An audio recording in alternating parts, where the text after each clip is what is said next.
दोस्तों नमस्कार। हम पढ़ रहे हैं सीआरपीसी को, और सीआरपीसी में इससे पहले हमने सेक्शन 441 तक के हमने चैप्टर को पढ़ लिया था। तो इससे आगे की जो सेक्शन है इसको हम आज के वीडियो में पढ़ेंगे।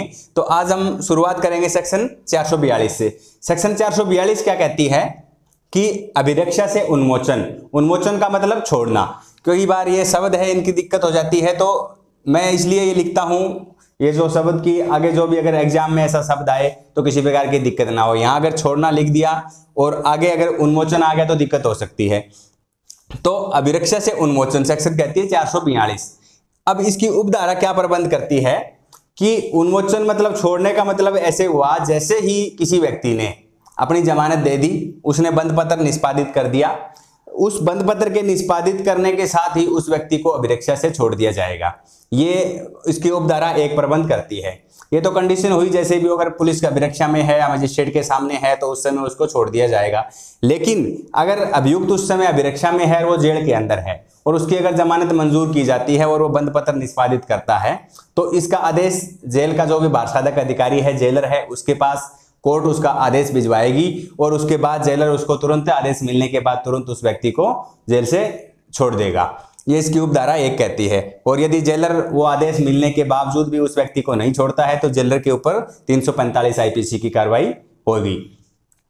अब है इसकी उपधारा 2 सेक्शन 442 की। उपधारा 2 क्या कहती है कि वो व्यक्ति जिस व्यक्ति ने जो बंद पत्र निष्पादित किया है उससे अलग भी उसके ऊपर कोई और मामला चल रहा है, उसके अंदर वो जेल के अंदर बंद है और किसी दूसरे मामले का उसने बंद पत्र निष्पादित कर दिया, तो उसका मतलब ये नहीं होगा कि उस मामले में भी उसे जमानत मिल गई है। उस मामले में अगर वो किसी दूसरे मामले में अगर वो अभिरक्षा में है तो वो अभिरक्षा में ही रहेगा। इस मामले में उसे केवल जमानत दी जाएगी। इस बंद पत्र का कोई उस मामले पे कोई असर नहीं पड़ेगा। जब तक जितने मामले उस अभियुक्त पे चल रहे हैं सारे मामलों में उस व्यक्ति की जमानत नहीं हो जाती तब तक उसे नहीं छोड़ा जाएगा। ये उपधारा 2 कहती है इसकी सेक्शन 442 की। अब है सेक्शन 443। सेक्शन 443 क्या कहती है कि जब पहले ली गई जमानत अपर्याप्त है तब पर्याप्त जमानत के लिए आदेश देने की शक्ति। इसके अंदर कंडीशन क्या होती है सेक्शन 43 में कि कई बार क्या है मजिस्ट्रेट को भी किसी प्रकार से चकमा दे दिया जाता है, किसी प्रकार धोखे में रख लेते हैं जो भी अभियुक्त हैं, क्योंकि अभियुक्त हैं वो हर प्रकार से प्रयास करते हैं किसी भी प्रकार छूटने का। तो वो क्या है, मान लीजिए उसने जमानत दी या बंद पत्र दिया, तो वो जो उसने जमानत दी थी वो क्या है भूल से या कपट के कारण या और किसी कारण की वजह से ऐसा प्रतिभूत स्वीकार कर लिया कोर्ट ने, ऐसा जमानती स्वीकार कर लिया उस अभियुक्त का जो कि पर्याप्त नहीं था। या फिर दूसरा रीजन हुआ कि उसने जिस समय स्वीकार किया था उस समय तो वो पर्याप्त था, लेकिन उसके बाद में किसी रीजन से वो दिवालिया हो गया या और कुछ रीजन था, वो व्यक्ति पर्याप्त नहीं रहा। तो उस समय मजिस्ट्रेट क्या करेगा, उसका जमानती वारंट जारी करेगा उस व्यक्ति को कि तुरंत उस व्यक्ति को मजिस्ट्रेट के समक्ष कोर्ट के समक्ष पेश किया जाए। और जैसे ही वो व्यक्ति कोर्ट के सामने हाजिर होगा उसको आदेश देगा मजिस्ट्रेट कि तुम अपनी नए सिरे से जमानत दो, पर्याप्त जमानत दो। अगर वो व्यक्ति जमानत देने में कामयाब हो जाता है तो उसे फिर से छोड़ दिया जाएगा, अगर जमानत देने में असफल रहता है तो उसे जेल भेज दिया जाएगा। ये सेक्शन कहती है 443। इसके बाद लेते हैं हम अगली सेक्शन को, सेक्शन 444।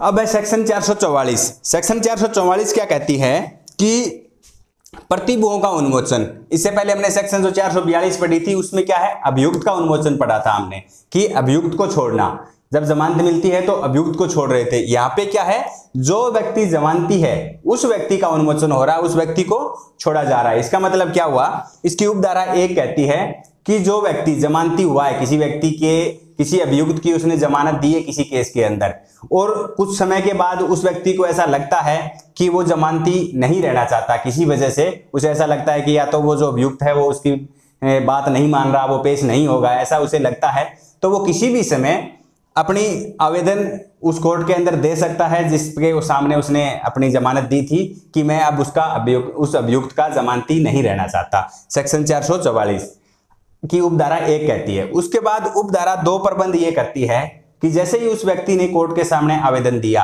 कि मैं अब उसका जमानती नहीं रहना चाहता, वो कोर्ट क्या करेगा, आवेदन की प्राप्ति के बाद तुरंत उस अभियुक्त का, जिस व्यक्ति की उसने जमानत ले रखी थी, गिरफ्तारी वारंट जारी करेगा और निर्देश देगा कि उसे तुरंत उसके समक्ष पेश किया जाए उपधारा 2 के अनुसार। अब उपधारा 3 कहती है कि जैसे ही वो व्यक्ति उस गिरफ्तारी वारंट के तहत कोर्ट के समक्ष हाजिर होता है, मजिस्ट्रेट के समक्ष, तो मजिस्ट्रेट उस व्यक्ति को, जिसने आवेदन किया था, उस व्यक्ति को तुरंत प्रभाव उन्मुक्त कर देगा कि तुम आजाद हो इस समय। अब उसके जमानती आपने ली थी, उसकी जमानत से अब तुम फ्री हो, उसे फ्री कर देगा। और उसके बाद जिस व्यक्ति को कोर्ट के अंदर बुलाया था मजिस्ट्रेट ने वारंट के द्वारा, उस व्यक्ति को आदेश देगा कि तुम नया अपना जमानती पेश करो।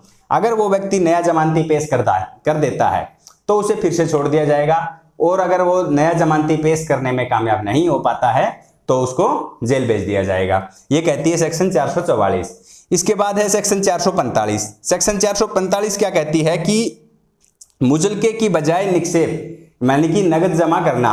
इसका मतलब यह हुआ कि जैसे कि सदाचार से संबंधित हमने सेक्शन 106 से लेकर 110 तक मामला पढ़ा था, उससे संबंधित मामला नहीं है। इससे अलग कोई भी ये मामला अगर जमानत से संबंधित मामला आता है तो कोर्ट हो चाहे पुलिस अफसर हो, ये निर्देश दे सकता है उस व्यक्ति को, जो व्यक्ति अपनी जमानत दे रहा है, कि वो अपना जमानतनामे की बजाय नगद निक्षेप जमा करे, सरकारी वचन पत्र जमा करे। उसका मतलब जो भी हो कि जितने का वो जमानतनामा है, वो जमानत दे रहा है, उतनी कीमत की कोई वस्तु वो अपनी वहां पे कोर्ट के समक्ष रखे। जैसे भी कोई बाइक है तो बाइक की आरसी रखो, कोई जमीन के कागज है या कोई एफडी है, ऐसे कोई भी डॉक्यूमेंट्स है वो पेश करे।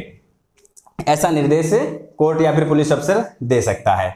तो आज के वीडियो में हम यही 4 सेक्शन, एक बार चारों सेक्शन को थोड़ा थोड़ा रिपीट कर लेते हैं।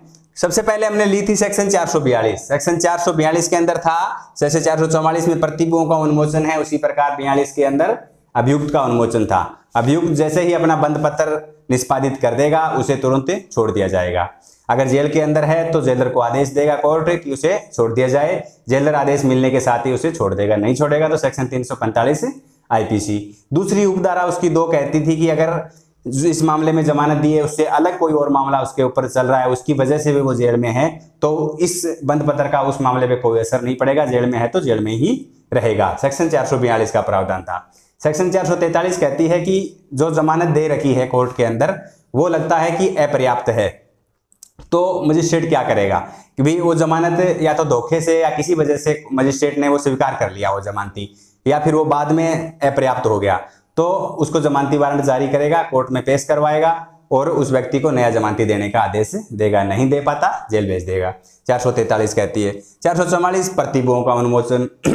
जिस व्यक्ति ने जमानत दे रखी है वो व्यक्ति जमानती नहीं रहना चाहता, बस सिंपल सी बात कहती है 444, वो जमानती नहीं रहना चाहता, कभी भी कोर्ट के अंदर आवेदन कर सकता है उपधारा 1 अनुसार। जैसे ही आवेदन कोर्ट को प्राप्त होगा, कोर्ट उस अभियुक्त को जमानती वारंट जारी, उस अभियुक्त को वारंट जारी करके बुलाएगा अपने समक्ष। जैसे ही वो अभियुक्त कोर्ट के अंदर प्रस्तुत हो जाता है, जिस व्यक्ति ने आवेदन किया था उसको तो जमानत से आजाद कर देंगे और उसको नया जमानती देने का आदेश कोर्ट दे देगा। नया जमानती दे दिया तो ठीक है, नहीं दिया तो जेल। ये कहती है सेक्शन 444, सिंपल सी बात। अब सेक्शन 445 यही कहती है कि मुचलके की बजाय निक्षेप। अगर कोर्ट को ऐसा लगता है कि इसका जो मुचलका वेरीफाई होना चाहिए, तो उससे क्या है, निक्षेप मतलब है जो नगद जमा या सरकारी वचन पत्र देने के लिए कह सकता है, भाई जितने का तुम जमानतनामा दे रहे हो उसकी अपनी तुम्हारे पास ऐसा कुछ मामला है कि नहीं, ये शो करो। वो चाहे जमीन के कागज दे, चाहे एफडी दे, चाहे कोई भी बाइक की, गाड़ी की, किसी की आरसी, जो भी डॉक्यूमेंट है जमा करे। ये कहती है सेक्शन 445। तो आज के वीडियो में हम यही 4 सेक्शन पढ़ेंगे। उम्मीद है आपको बेहतर से समझ आया होगा। धन्यवाद।